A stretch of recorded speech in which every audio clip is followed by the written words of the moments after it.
मला हे वेगळीच माहिती कळली. काय?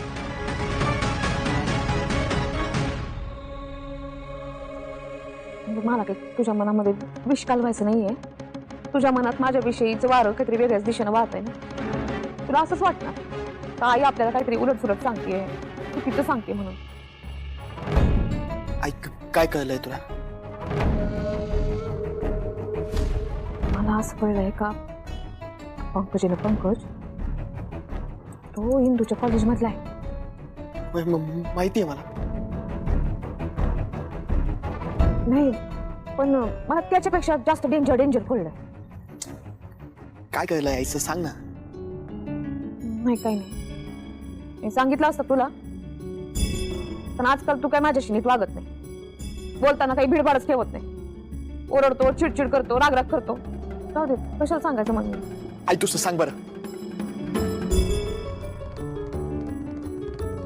पंकज नाही केलंय हे खरंय, पण हे समजा इंदूच्या सांगण्यावर केलंय.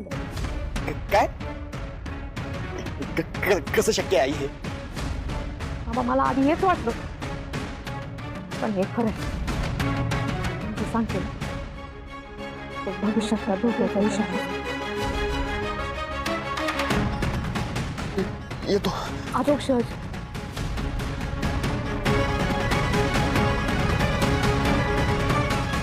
बोल, अरे बोल.